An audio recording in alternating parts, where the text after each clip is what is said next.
ধরে না খেয়ে আছি, আজকে চাকরি না হলে আল্লাহই জানে কি হবে। আল্লাহ, কই থাকবো, কই খাবো। ভাই আমাদের তো প্রতিনিয়ত 1000 পার্সেল মতন যাইতেছে, আমাদের লোক সংকট, আমাদের লোক দরকার। কতজন লোক লাগবে? ভাই 2 থেকে 3 জন। আচ্ছা ঠিক আছে। ওই যে একটা মার্কেট দেখা যায়, দেখি চাকরি টাকরি পাই কিনা। আল্লাহ একটা চাকরি ম্যানেজ করে দিও। এবারে চেক দি ফাঁস করাস না, আমুরা কি চেক ফাঁস করাবি? 3টাই দিতে একটা চেক ফাঁস হইতেছে না, তুই অক্ষণ চেক ফাঁস করা। ভাই ভাই, আপনার এখানে কি কোনো চাকরি হবে ভাই? আমাকে একটা চাকরি দেন না ভাই, আমি সব ধরনের কাজ পারি ভাই। আপনি যেটা বলবেন ওইটাই করতে পারবো, আমি সব কাজ করতে পারবো। এবারে চাকরি কি কইলে দেন যায়? বাড়ি কই? ভাই আমার বাড়ি তো কিশোরগঞ্জ ভাই, প্লিজ একটা চাকরি দেন না ভাই, প্লিজ একটা চাকরি দেন। এবারে চাকরি কি মোর গলা? তুই কি পিন্দাইছ? তোর কইলে চাকরি দেন যায়? যা কিসের গেমর। ভাই ভাই, আমার একটা চাকরি দেন না ভাই ভাই। এবারে যা কিসের গঞ্জা। এই তুই মরা শুনে ভিতরে ঢুকছিস। এবারে তুই বড় শুনে মরা শুনে ভিতরে ঢুকছিস। জান দে চাকরি কইলে যা চাকরি যা কিসের গঞ্জা গেমর যা। আরে মেয়ে দাও তোমার আমি দাও মেয়ে তোমার আমার থেকে যাবো মেয়ে দাও পাইজান করো মিয়া।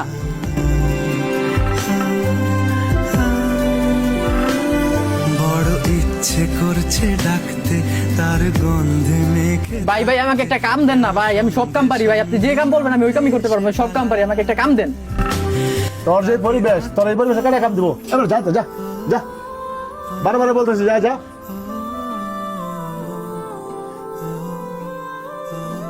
চাকরিটা না পাইলে কি করব, কি খাবো, কিছুই বুঝতেছি।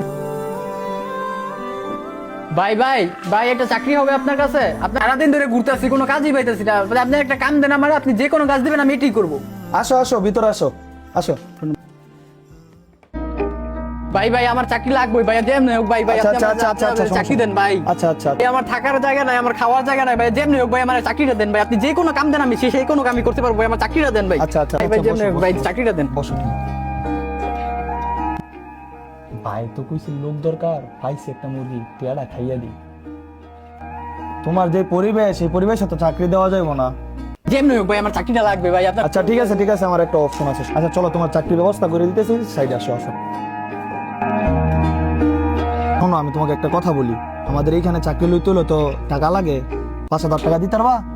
ভাই ভাই, আমার কাছে 5000 টাকা নাই ভাই, আমার কাছে যা টাকা আছে আপনি না আমি বাকিটা ভাই, আমি টাকা আমি স্যালারি পে দিয়ে দিব আপনাকে। আচ্ছা সমস্যা না, ঠিক আছে।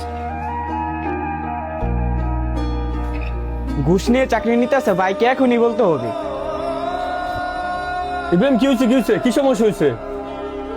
ভাই ভাই, দেখলাম রনি ভাই না ঘুষ নিয়ে চাকরি দিতে আছে ভাই। বলো ঠিক কি ঘুষ নিয়ে চাকরি দিতেছে? ভাই হ হ, অবশ্যই আমি চলো চলো চলো দেখে আসি। আমি চাকরিটা পাবো তো? ভাই তোমার চাকরি 100% কনফার্ম। ভাই শিওর তো? হ্যাঁ শিওর। কি রে রনি, তুই কি আর টাকা খাইছ? ভাই ভাই আমি কোনো টাকা নেই ভাই, তুমি যাও কথা বলো। এ দাঁড়াও, এ দেখে তোমার কাছ থেকে কোনো টাকা নিছে? ভাই ভাই, আমি দেখছি টাকা নিচ্ছে। না ভাই আমি নিয়ে নিয়ে ভাই, না নেই নিয়ে গে- না ভাই আমি নিয়ে নিয়ে ভাই। এই যে ভাই দেখেন টাকা নিচ্ছে। কি রে, তুই টাকা দিয়ে গেছে, টাকা নিছে তোমার কাছে? রনি, এটা আমি ভাবতেও পারি না তুই আমার এখানে থাকে ঘুষ দিয়ে কাজ চাকরি করতেছ। হ্যাঁ দেখ, ছেলেটা চাকরির জন্য আসছে, হয়তো অনেক অভাব সংসার, সেজন্য এখানে আসছে। আর তুই কি করলি, তার কাছ থেকে টাকা নিয়ে চাকরি দিয়েছ। এরকম প্রতারণা কিন্তু বর্তমানে অনেক চলতেছে, এটা কিন্তু তুই একটা প্রতারক হয়ে গেছ। আমাদের এই ঢাকা শহরে এখন এই জিনিসটা প্রতিনিয়ত চলতেছে। যে কোনো একটা প্রতিষ্ঠানে ঢুকতে গেলে চাকরির জন্য টাকা দিতে হয়, তো এটা আমরা প্রত্যাহার করি। আর সে হয়তো অনেক অভাবে সেজন্য এখানে এসেছে, তার কাছ থেকে টাকা খাওয়াটা মোটেও তোর উচিত হয় নাই, ঠিক আছে? তার কাছে ক্ষমা চা, আর টাকাগুলো সব ফেরত দে। ভাই ভাই আমার তো বলেছে যে ভাই আপনার টাকাটা ভাই টাকাগুলো দেন। ফেরত